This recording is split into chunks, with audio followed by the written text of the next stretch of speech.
Mesdames, Messieurs, bonsoir et bienvenue à cette édition du journal sur les antennes de Numérica Télévision. L'intention d'un troisième mandat du président de la République, Joseph Kabila, est la seule chose dont on craint à l'opposition, même si le flou sur cette intention persiste encore et toujours. Le rassemblement s'est dit, loin d'échanger son point de vue, l'UDA de Martin Mukonkole est formel en tout cas. À la une également, divisé de surcroît en deux camps rivaux aux travaux préparatoires du dialogue politique national, une partie de l'opposition autrefois sceptique a rejoint les réunions des Demkojo. Une autre reste sur le boycott. Le G7 dément ainsi toute information selon laquelle il aurait approuvé la démarche du facilitateur. Deux invités du journal. Le premier, c'est le doyen du Conseil de l'Ordre des avocats du barreau de Kinshasa-Gombe. Il s'agit de Maître Patrick Lelounawej. Bonsoir Maître. Voilà, avec vous, nous allons évoquer les dérives et les tares qui infectent la profession d'avocat, puisque le Conseil de l'Ordre s'était penché là-dessus au cours de la plénière annuelle de la Commission de la protection de la profession d'avocat. Le second invité du journal sera Liliane Lelonimi. Elle est vice-présidente du Conseil national de la jeunesse en charge du genre. Avec elle, nous allons revenir sur les assises de la jeunesse qui ont pris fin dans la capitale, les attentes des jeunes par rapport au dialogue politique national qui est souhaité et les revendications de jeunes seront au cœur de nos échanges avec Madame Liliane. Mesdames, Messieurs, bienvenue à cette édition du journal. Je le disais en ouverture, clôture, c'est samedi, des travaux du comité préparatoire du dialogue. Les travaux ont été sanctionnés par l'adoption et la signature de la feuille de route qui va baliser le dialogue. À l'opposition, on exige la réalisation des préalables. Écoutons Léonard Cheo-Kitundu et Sami Badibanga. Ils sont interrogés par Tapi Lutunou, Rachel Kichita et Eric Ndongala. Ce qu'il faut retenir, c'est qu'enfin, le dialogue politique national inclusif, convoqué par le chef de l'État le 28 novembre 2015, vient de marquer une étape déterminante, celle des travaux du comité préparatoire, qui viennent d'être sanctionnés par l'adoption et la signature de la feuille de route qui va baliser le dialogue proprement dit. Donc c'est un événement important qui vient d'être accompli aujourd'hui. N'en déplaise donc aux oiseaux de mauvais augure qui croyaient que le dialogue n'allait pas se tenir, aujourd'hui, à travers la fin des travaux du comité préparatoire, le dialogue est imminent. La feuille de route est articulée de cette manière. La feuille de route fixe d'abord le but du dialogue. C'est celui d'organiser des élections libres, démocratiques et transparentes, conformément aux instruments juridiques nationaux et internationaux. Bon, on vient de remettre un courrier il y a moins d'une heure au facilitateur pour la prise en compte de toutes ces questions. Les questions concernant les prisonniers politiques, la réouverture des chaînes de télévision et des radios, l'arrêt des poursuites judiciaires à l'encontre des acteurs politiques et tout ce qui s'ensuit. Nous espérons que la majorité va comprendre que pour pouvoir continuer ce processus, il devrait effectivement répondre positivement à toutes ces exigences. Le rassemblement et la dynamique de l'opposition campent sur leur position concernant le rejet de l'ancien Premier ministre togolais Edem Kojo. L'Union des démocrates africaines originelles insiste sur cette prise de position. Le secrétaire général de l'UDA, Martin Mukonkole, annonce de ces faits une rencontre de la dynamique de l'opposition prévue en tout cas mercredi prochain. C'est un reportage de Yannick Mbouyamba, Jean-Yves Kemalé et Alain Zongola. À l'Union démocratique africaine originelle, le dialogue tant entendu devrait respecter la logique de la résolution 2277. Je vous confirme que le président Tshisekedi Omulumba, en tant que président du Conseil des sages, il n'a pas reçu M. Kodjo. Et je vous confirme la position du rassemblement, elle reste l'unique et la seule position jusqu'à ce jour. Nous avions, nous, au niveau du rassemblement, nous avions dit que les groupes de soutien qui est composé des différentes représentations des différentes communautés internationales, ferait pour nous office de la facilitation, et c'est ces groupes de soutien qui se transformeraient en commission préparatoire. Et c'est ça la position du rassemblement, et c'est ça la position de la dynamique qui n'a pas encore changé. La participation aux travaux préparatoires du dialogue de certains membres de la dynamique est un faux débat pour le secrétaire de l'UDA. C'est lui qui était ou qui est aujourd'hui de la dynamique qui est dans cette histoire. Mais les débauchages, c'est un terme connu.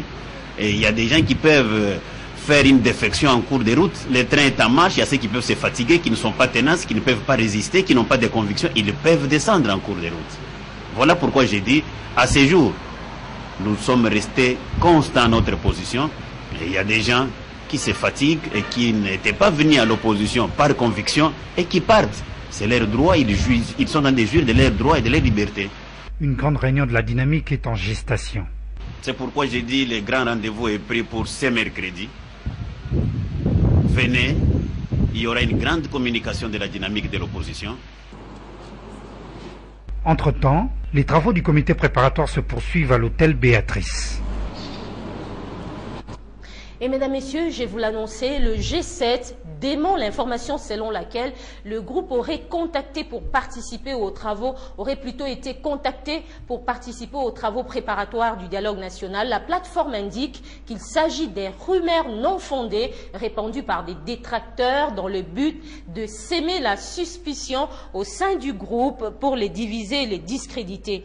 Dans un communiqué publié et parvenu à notre rédaction, le G7 reste catégoriquement opposé à toute initiative du dialogue qui ne s'inscrit pas dans un contexte politique totalement décrispé et qui ne répond pas à la résolution 2277 du Conseil de sécurité de l'ONU. Le G7 fait savoir qu'aucun de ses membres n'a l'intention de se démarquer de la position commune de la plateforme. Mesdames, Messieurs, le rassemblement, plutôt on ne quitte pas l'hôtel Béatrice, où on revient encore à l'hôtel Béatrice, mais cette fois-ci pour évoquer autre chose. Vacciner, c'est prévenir, dit-on. Le gouvernement a organisé pendant 10 jours la campagne préventive contre la fièvre jaune dans la ville de Kinshasa. Et pour atteindre toutes les couches sociales, le PEV, Programme élargi des vaccinations, a organisé ce samedi une campagne de rattrapage. Et parmi les bénéficiaires, les participants, devinez, c'était les participants aux travaux du comité préparatoire du dialogue national. C'est un reportage de Bienvenue Babois, Tapi Loutounou et Eric Ndongala.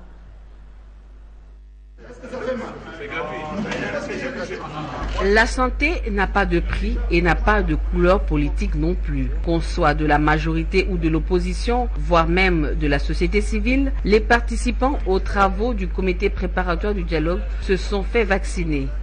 Une équipe du programme élargi de vaccination a suivi les participants jusqu'au lieu des travaux. Étant donné que nous avons un certain nombre de personnalités qui ont passé toute cette semaine ici à l'hôtel Béatrice dans le cadre du comité préparatoire du dialogue intercongolais, pour raison d'équité, nous devrions vacciner toutes ces personnes qui n'ont pas eu le temps d'aller sur les sites de vaccination. Voilà pourquoi nous avons pu vacciner les différents membres du comité préparatoire, y compris le facilitateur lui-même, M. Dam Kodjo, ainsi que les ambassadeurs qui l'accompagnent, qui ont pu avoir leur vaccination. C'était un plaisir de voir également nos amis congolais de l'étranger qui font partie du comité préparatoire, qui également se sont fait vacciner. Occasion pour le ministre de la Santé de dire merci à tous ceux qui sont allés se faire vacciner contre la fièvre jaune. Nous voulons remercier par la même occasion les Congolaises et Congolais ainsi que toutes les personnes qui se présentent sur le territoire national ont eu à être vaccinées, avec plus de 90% de personnes qui étaient vaccinées hier. Nous pensons que nous allons pouvoir atteindre notre objectif qui était de pouvoir vacciner toute la population de Kinshasa. Et cette précision de taille apportée par Félix Kabange-Numbi à tous les Kinois. Je voudrais rappeler que toutes les personnes qui ont reçu le vaccin ou la carte jaune, ces personnes ne sont pas concernées par la prochaine vaccination, mais toutes les personnes qui ont reçu la carte bleue, comme moi, nous devons être vaccinés encore l'année prochaine à la même période. plus de 7 millions de personnes ont été vaccinées contre la fièvre jaune ou au cours de la campagne de 10 jours organisée dans les 32 zones de santé de la ville de Kinshasa et dans 15 zones de santé faisant frontière avec la République démocratique du Congo. Maître Patrick Lelou, vous êtes, c'est vrai, le doyen du Conseil de l'ordre du barreau de Kinshasa. Est-ce que vous vous êtes fait vacciner? Tout naturellement, je l'ai fait depuis samedi passé. Donc jour pour jour, il y a 6 jours. Je n'attends pas la dernière minute, je l'ai fait à temps utile. Est-ce que vous avez lancé aussi un appel aux avocats par rapport à cette campagne? Bon, je crois que l'avocat, c'est l'une des personnes les mieux averties et qui doit toujours avoir l'information à la une. Donc je crois que tous les avocats de mon barreau sont sensibilisés par les médias, tout ce qui a campagne pour être à la passe. C'est-à-dire on ne doit pas être à la passe seulement en ce qui concerne vos connaissances juridiques, mais aussi en ce qui concerne votre santé. Parce que l'avocat est appelé à sortir du pays et tout ça. Vous savez, après un moment, on exigera à tout celui qui vient de la RDC de se conformer aux règles. Et par rapport à ça, vous avez d'ailleurs une mutuelle de santé? Nous avons une mutuelle de santé qui est lancée depuis plus ou moins 3 ans, mais qui connaîtra une effectivité en ce qui concerne la prise en charge de soins à partir de ce 1er septembre. Donc tout celui qui est avocat qui a payé, mais moi j'ai ma carte de mutuelle, donc je me ferai soigner. C'est une modernité qu'on apporte aussi dans l'exercice, parce qu'on estime que, suivant le principe mens sana in corpore sano, un bon avocat doit être en bonne santé. Voilà. Les avocats du barreau de Kinshasa ont fait un break pour jeter des nouvelles bases en vue d'une justice équitable en République démocratique du Congo. La réunion de la commission de la protection de la profession d'avocat et du bon fonctionnement de la justice a été un cadre de réflexion et des propositions pour l'amélioration des prestations. La rencontre avait eu lieu au palais de la justice. C'est un reportage signé Yannick Mbouyamba. Une rencontre annuelle de la commission de protection de la profession d'avocat et du bon fonctionnement de la justice qui avait un sens profond. Les hommes de droit ont fait un brick pour un sursaut qualitatif. L'assemblée plénière a permis d'ouvrir les débats sur les différentes questions, notamment sur la protection de l'avocat et les rapports d'égards réciproques entre magistrats et avocats. Ce sont des questions qui ont toujours été évoquées. C'est vrai que le barreau, en organisant par exemple le système de la formation continue, c'est et conscient de ce que l'avocat doit continuellement être formé. Non, l'avenir est un idéal. Et que croiser les bras parce que l'avenir est sombre relève du suicide. Et je crois que la révolution, elle n'est pas seulement politique. Il faut vivre et révolutionner tout son secteur. Je crois que toute personne moyenne doit essayer d'arranger l'environnement dans lequel il évolue pour le rendre commode ou propice à ce qu'il veut. Ce n'est pas parce que quand on fait un constat d'échec que ça ne va pas qu'on doit croiser les bras. Il faut commencer par en parler et ensuite mettre des mécanismes pour redresser ce qui peut l'être encore. Les discussions ont favorisé une mise en commun de diverses idées pour une réforme de la profession d'avocat. Tous les participants ont convenu de prôner les valeurs cardinales pour redorer l'image de l'avocat en République démocratique du Congo. Nous nous sommes réunis pour parler de la profession, de la protection de l'avocat, parce que la protection de l'avocat pose problème. Il y a les assassinats, et il y a l'agression par-ci par-là, et dans certains services on est agressé. Et parler de la bonne administration de la justice, parce que nous vivons de la justice, nous sommes partenaires de la justice. La première proposition, c'est la formation qu'il faut assurer de manière gratuite aux avocats afin que leurs connaissances soient mises à niveau. Nous proposons que pour rendre tout ceci accessible à l'avocat, que les bâtonniers puissent agir par la voie des circulaires pour informer les avocats sur leur comportement et la manière dont ils doivent exercer leur profession. Alors, maître Patrick Lelou, vous avez suivi vos confrères qui plaident. Une d'entre elles a plaidé pour la protection de l'avocat en République démocratique du Congo et l'autre a proposé une formation. Comment réagissez-vous par rapport à cela? Premièrement, c'est que un avocat moyen, c'est quelqu'un qui est formé. non seulement qu'il est formé, mais il doit continuer à se former. Donc la formation, comme le pain quotidien, doit être un souci permanent de l'avocat. Parce que nous sommes pendant ce siècle qu'on appelle le siècle de vitesse, et tout ce qui est information, l'avocat doit la détenir. Donc la formation est impérative. Et quand un avocat est coupé de la formation, en fait il devient désuète. Et il ne vit plus son temps, il n'est plus à la page, et il est donc inadapté ou démodé, je dirais. Alors, par contre, s'il faut parler de la protection de l'avocat joue un rôle social prépondérant, qu'il lui faut une certaine sécurité. D'abord, sécurité sur le plan social aujourd'hui. Vous avez appris il n'y a pas longtemps, au mois de janvier, on a perdu des avocats, il y a des cas qui se sont suivis, simplement parce que les gens dans la société ne comprennent pas le rôle de l'avocat. Alors dans cette sécurité, vous réclamez quoi? Le port d'armes? Le port d'armes a déjà fait l'objet d'une réclamation suivant un mémo adressé au ministre de l'Intérieur, au vice-premier ministre et ministre de l'Intérieur, après le cas malheureux que nous avons eu avec notre confrère. D'ailleurs, le cas est sous traitement. Est-ce que ce n'est pas un danger de porter l'arme, d'être autorisé à porter l'arme, vous, avocat congolais? S'il y a une personne qui mérite la confiance de la société, c'est d'abord l'avocat. Parce qu'aujourd'hui, prenons le cas dans la société, pour qui l'on prend un avocat? Un avocat est pris à la place d'un magistrat, un avocat est pris à la place de quelqu'un qui doit amener quelqu'un en prison. Un avocat, dans le cas d'une défense, on croit que c'est celui qui tord une thèse, alors qu'en réalité, il ne fait que défendre ce qu'il croit être vrai. Parce que l'avocat est lié par un serment, il dit que, ou il prête serment de ne défendre que la cause qu'il croit juste en âme et conscience.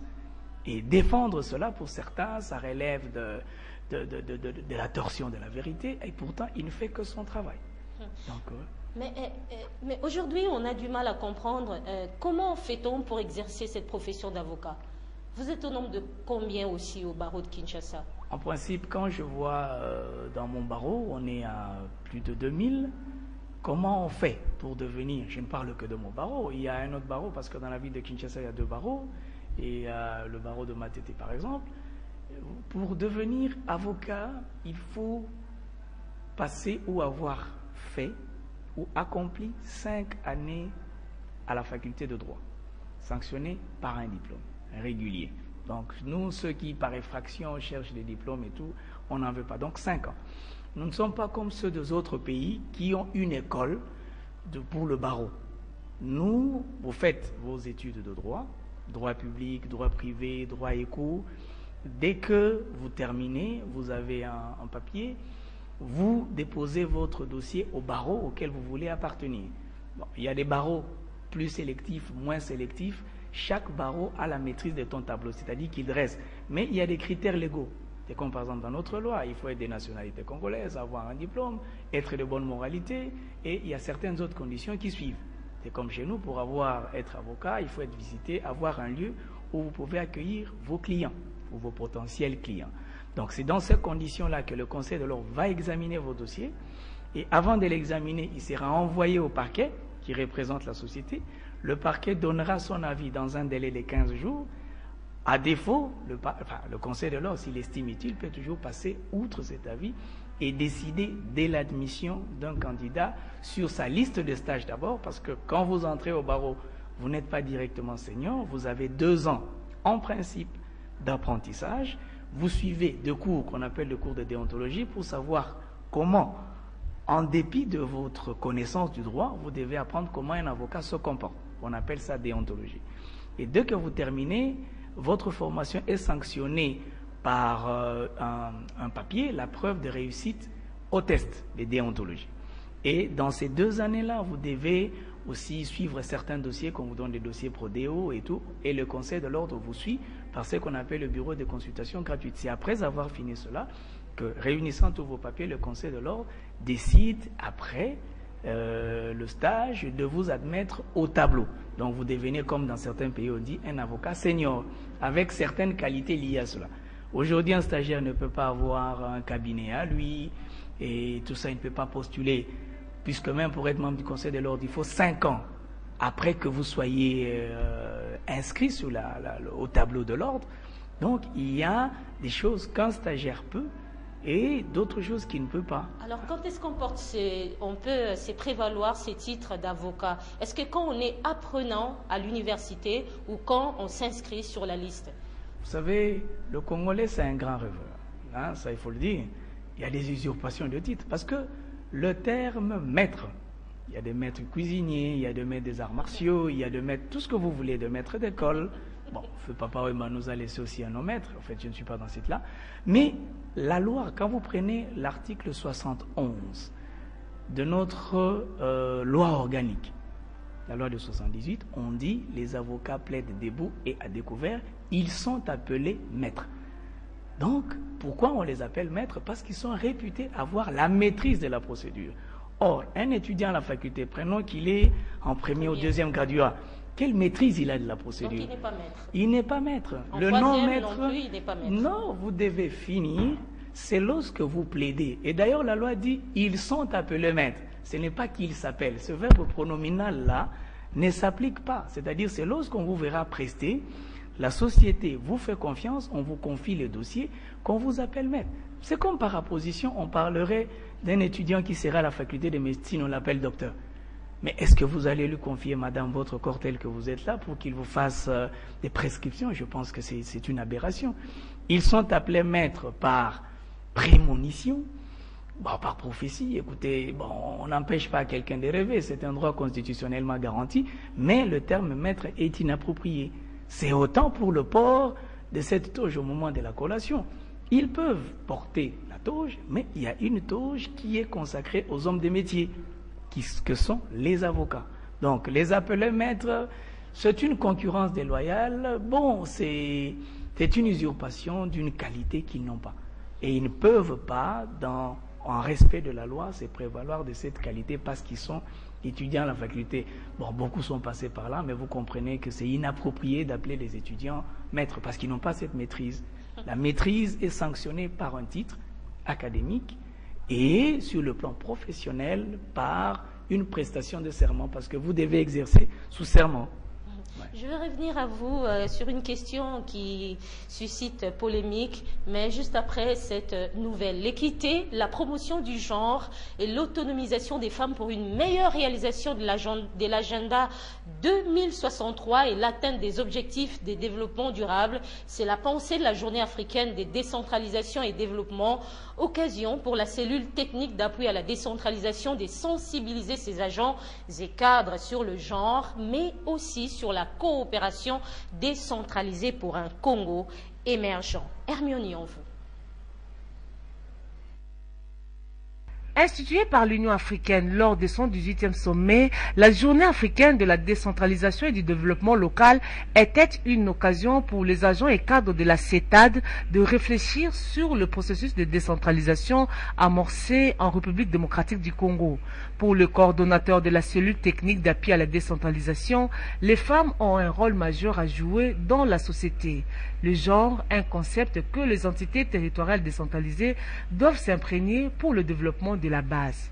Il est donc important que les femmes participent pleinement à la gestion des affaires locales en étant partie prenante au processus décisionnel au niveau local. Et elles doivent être des élus locaux pour orienter les décisions vers les actions visant à apporter des solutions. La décentralisation est le mode de gestion qui consiste à céder certaines attributions à la province, d'où chaque intervenant est appelé à s'imprégner des notions de base. La journée africaine de la décentralisation et du développement local a pour objectif de sensibiliser et de mobiliser les principaux intervenants dans le développement local en vue de leur contribution à l'atteinte des objectifs de l'agenda 2063. Deux sous-thèmes étaient exploités, à savoir le genre, mais aussi la coopération décentralisée exposée par Madame Danielle Kapinga. Coopération qui concerne les ETD et d'autres villes et pays étrangers. On a clôturé en début du week-end à Kinshasa les États généraux de la jeunesse. Pendant 3 jours, les participants ont réfléchi sur le voies et moyens à mettre en place pour positionner chaque jeune en République démocratique du Congo dans le chapelet des recommandations. Ils ont évoqué l'actualisation du plan stratégique national de la jeunesse et la création d'un fonds de promotion pour la jeunesse. Un reportage de Félix Ilunga et d'Éric Kalambay.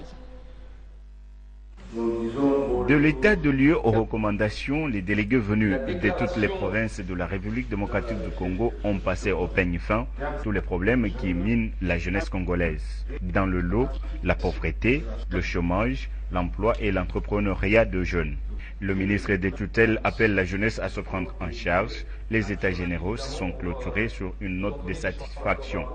Il était question aujourd'hui que nous puissions ressusciter tous les mécanismes d'accompagnement, notamment les soucis de la mise en place du comité interministériel de pilotage. Pourquoi je parle de ce comité interministériel de pilotage? Aujourd'hui, si vous voyez, quand on parle de la problématique de l'emploi des jeunes, la question est adressée directement à la vice-primature, ministre en charge du travail et de l'emploi. Il faut qu'à travers les recommandations et conclusions de ces États généraux, que ces comités soient mis en place très rapidement sous la coordination de son Excellence Monsieur le Premier ministre et la direction du ministre en charge de la jeunesse, parce que c'est lui qui doit répondre de la politique nationale de la jeunesse à tous les niveaux. Donc ce comité, c'est une nécessité absolue. Le ministre Denis Kamba y promet de mettre de l'ordre au sein des mouvements et associations de jeunes. Et ce que nous voulons faire au niveau du secteur de la jeunesse, c'est d'abord la discipline et l'ordre qu'il faut remettre dans le secteur, afin que chaque structure puisse jouer son rôle. Quant aux États généraux de la jeunesse, nous allons profiter de tout le temps que Dieu, et nous allons être à la tête de ces ministères de la jeunesse pour les loisirs, et de faire, dans les mesures de possible, l'application de ces recommandations et conclusions des États généraux de la jeunesse. Les jeunes recommandent la mise en place du comité de pilotage au sein du ministère. En fait, le secteur de la jeunesse, tout le monde parle jeunesse, mais sans la jeunesse.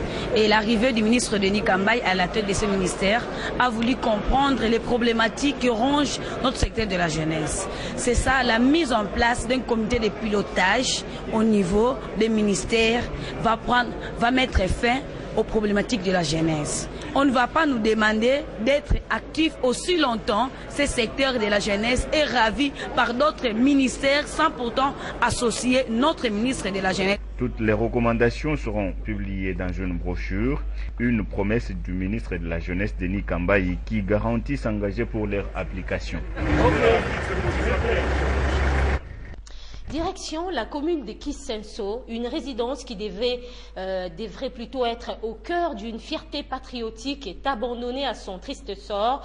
La concession Nsola de l'ancien compagnon d'élite du premier président de la République démocratique du Congo n'attire l'attention des personnes. L'endroit qui a besoin actuellement d'une modernité reste méconnu. Seuls ceux qui ont connu l'histoire du pays en saisissent l'essence ou la portée. C'est un reportage signé Yannick Mbouyamba et Sonny Moulopwe.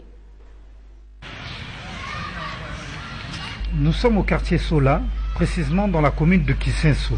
Sola, quartier qui porte le nom d'un leader congolais qui avait joué un rôle déterminant dans la vie politique du premier président de la RDC, Joseph Kasavubu. La maison de l'ancien cadre de l'Abaco, Sola, devrait avoir une place privilégiée. Mais sa résidence souffre d'un intérêt particulier aux yeux du riverain et responsable de la commune.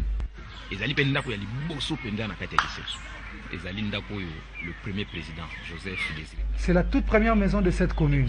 La famille peut ignorer l'importance, mais l'État devrait s'impliquer parce que ça fait partie du patrimoine national du pays, dit cet homme.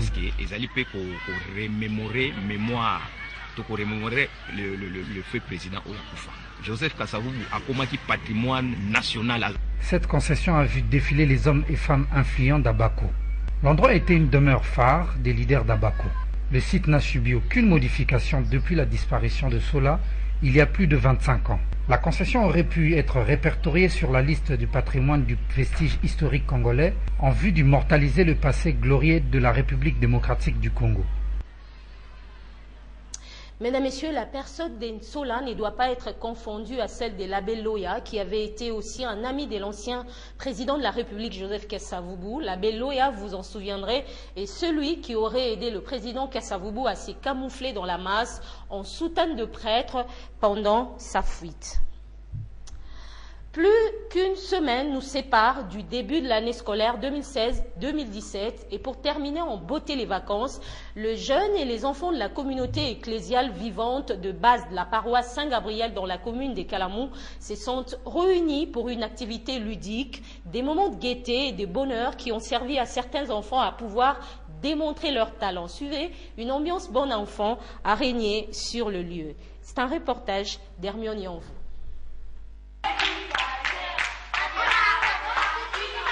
Le jeu est l'activité principale des enfants. Selon les spécialistes, le jeu doit être instructif, éducatif et non brutal. Pour terminer en beauté les grandes vacances, le jeune et enfant de la communauté ecclésiale vivant de base 2 de la paroisse Saint-Gabriel de Kalamou se sont réunis autour de leur encadreur pour jouer.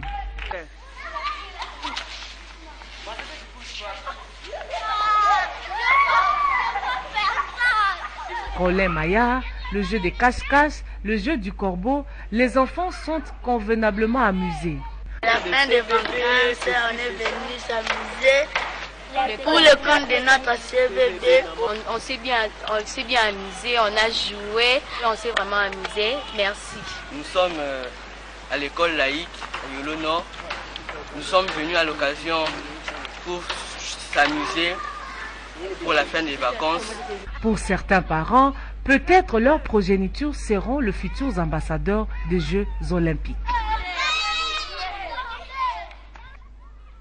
Mesdames, Messieurs, nous sommes sur ce plateau avec Maître Patrick Lelou Nawesh. Il est le doyen du Conseil de l'Ordre du barreau de Kinshasa. Alors, Maître, il y a une question. Les populations se demandent, on entend souvent les cailloux, ce qu'on appelle les cailloux, comprenez, c'est les libanga dans les chansons de musiciens ou des stars, des vedettes ici en République démocratique du Congo. Est-ce que cela n'empiète pas sur votre posture d'avocat? Est-ce que c'est là d'abord le caillou, les mabanga? On vous cite, il y a beaucoup de noms, c'est autorisé? En principe, légalement, il est interdit à l'avocat de procéder directement ou indirectement par une publicité. C'est strictement interdit.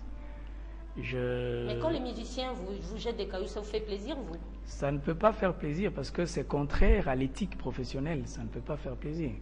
Je crois que l'avocat doit rester dans un certain respect. Ce qui doit caractériser la force d'un avocat, c'est ses prestations. C'est ça qu'on appelle comment on appelle les ténors du barreau. C'est dans les plaidoiries. On a connu des grands plaideurs. Nous sommes plaideurs, c'est-à-dire ceux qui sont amenés à défendre les causes des gens. Et vous n'avez pas besoin pour ça de l'ascension ou d'une promotion assurée par un musicien. C'est indélicat, c'est même proscrit. Je crois que quand les musiciens doivent le faire, c'est vraiment dans leur milieu et c'est interdit à un avocat de bénéficier d'une telle... Mais quand les musiciens le font, vous ne sanctionnez pas? Bon, écoutez, il y a des avocats qui sont interpellés par rapport à ça et ils se disent eux-mêmes, écoutez, j'aime tellement mon avocat ou quelqu'un que je croisais. Donc c'est pas l'avocat, au fait, qui se respecte, ne peut pas être à la base de ce que vous dites là, une promotion par un musicien. Non, le milieu n'est pas adéquat. L'avocat ne peut pas faire une publicité, c'est interdit. Et il ne peut pas recourir à un médecin. C'est un acte qui peut diminuer un avocat qui s'évertuerait à recourir à un... Ça vous a sens, on le voit. Aucunement. Et ça pousse dans la société, plusieurs jeunes, justement, ça incite les jeunes à devenir avocats. L'opulence, les musiciens, les cailloux. Bon, d'abord, il faut comprendre qu'il y a un phénomène de société. Il peut arriver qu'il y ait des gens qui sont devenus avocats par accident. Ça peut arriver parce que manque d'emploi, on pense que le barreau c'est comme dans l'administration ou dans ce qu'on appelle les compagnies où on devait faire une demande d'emploi. Non, le métier d'avocat c'est un métier libéral où quelqu'un doit vendre la science, pas la vendre de manière péjorative, non.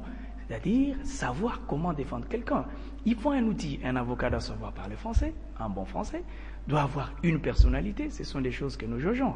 Aujourd'hui, il n'y a tellement pas d'emploi que les gens se permettent de penser qu'en étant maître, mais il y a plus d'obligations que des charges. Moi, je crois qu'au Congo, il y a certaines choses sur lesquelles on devait rentrer, madame. C'est lesquelles, par exemple? Un Congolais doit savoir que le travail est une vertu. Ça, c'est ce que le Congolais doit savoir. Et vous prenez par exemple un cas, madame. Je suis de ceux qui disent que le Congolais doit rentrer dans la méditation de la récitation, le laboureur et ses enfants. Voilà des richesses. Au lieu de chercher des mabanga de quelqu'un qui, dans un discours creux, va t'ascenser, je préfère qu'on rentre dans des définitions ou dans des récitations comme ça. Je vous dirai en passant, madame, moi j'ai appris cette récitation en Swahili. Vous comprenez? Les laboureurs et ses enfants, le corbeau et les renards, ça c'est la fin. Mais au milieu, la cigale et la fourmi. La Fontaine avait raison. Le Congolais ne veut pas le travail, mais veut se retrouver dans le corbeau et les renards en train de faire les mabanga. Voilà comment La Fontaine a défini vos mabanga entre guillemets. Parce que les mabanga, c'est l'œuvre du renard qui va mendier la prise du corbeau, qui est ce fromage-là. Alors, si vous, avocat, vous vous retrouvez en position du corbeau, même si ça ressemble dans sa tenue à la tenue d'avocat, mais faites gaffe. Ne cédez pas à la flatterie du renard que constitue celui que... Non, vous dites ça parce que vous n'avez jamais jeté un caillou. On me l'a demandé plusieurs fois, j'ai toujours décliné les offres. Et pas par des petits musiciens, je peux vous dire. Par des stars. Bon, on se rencontre. D'accord, bon, maître, il y a aussi une question, c'est en rapport avec les avocats qui sont, je ne sais pas, qui signent des contrats, des prestations avec les députés et sénateurs. Oui. Actuellement, on les a surnommés des quados. Les députés et sénateurs, ils ont des émoluments, des sommes, des montants. Actuellement, ici en République démocratique du Congo, si comparativement à un fonctionnaire, ce sont des salaires ou des émoluments faramineux, je peux l'appeler comme ça. Je n'ai pas un montant exact ou officiel, je ne vais pas le dire ici sur le plateau.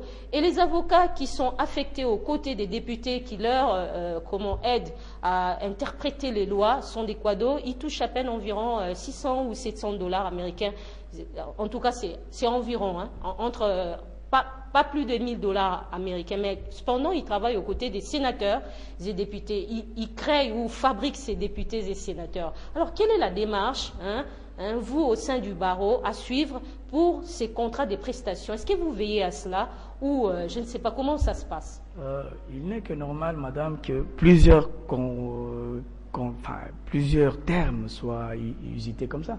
D'abord, c'est choquant que l'on apprenne que sur la tête de quelqu'un qui doit bénéficier d'une notabilité, qui exerce un art de noblesse, qu'on le taxe de quado. Je crois que c'est un terme rabaissant, avilissant même.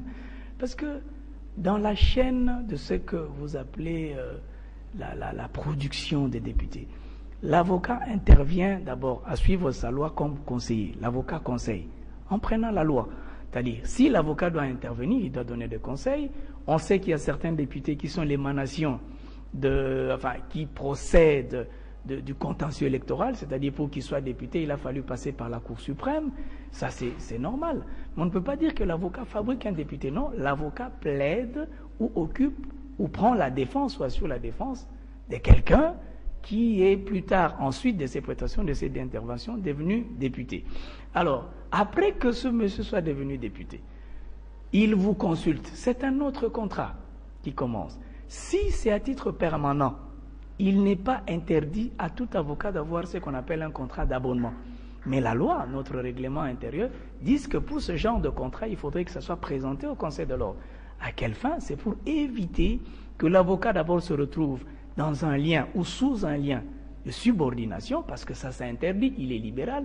Il ne peut pas se retrouver sous un ordre, parce que s'il est sous un ordre, il ne saura plus être libre et donner des positions, il sera conditionné. Est-ce qu'ils vous amènent ces contrats-là, ces avocats? Bon, vous avez reçu combien de contrats? Je ne crois pas. D'abord, je l'apprends sur le plateau, qu'il y ait des avocats qu'on appelle quados. Ça, c'est une atteinte même à l'honneur de la profession. Non, on surnomme, hein, c'est des surnoms qu'on a donnés comme ça. Bon, ça, ce sont jusque-là des surnoms que j'appellerais des surnoms occultes. Parce que si le Conseil de l'ordre sait que le comportement d'un avocat amène au scandale, il y a des dispositions conséquentes que le Conseil de l'ordre, dans le cadre de la discipline, doit prendre. Voilà, mais c'est des surnoms qu'on a donnés aux avocats au regard de la pauvreté dans laquelle on le voit... Bon, je comprends le souci de ceux qui veulent que les avocats se défendent, mais écoutez, les droits se défendent, madame. Dès lors que vous voyez que vos prestations sont sous-payées, parce que vous-même, vous vous êtes placé en condition d'être sous-payé. Mais si vous vous êtes fait protéger, vous avez pris des mécanismes d'encadrement, je crois que c'est la personnalité. Avant le paiement, il faut voir d'abord la personnalité que vous avez. Parce que le paiement, c'est le deuxième élément. Le premier élément, lorsque vous conseillez un client, vous considère-t-il? Parce que c'est en vous considérant qu'on va considérer vos conseils. Le paiement, c'est une question de seconde zone. Mais d'abord, la personnalité de l'avocat qui va se mettre sous la coupe de quelqu'un pour être appelé quoi d'autre, c'est tout simplement malheureux. Ça ne peut pas s'accepter. Je l'apprends ici, madame. D'accord. Voilà, c'est par cette phrase, mesdames, messieurs, que nous mettons fin à cette édition du journal qui a reçu pour vous maître Patrick Lelou-Nawesh. Il est le doyen du conseil de l'ordre du barreau de Kinshasa-Gombe. Merci donc de votre attention et très bonne suite de programme sur nos antennes. Au revoir.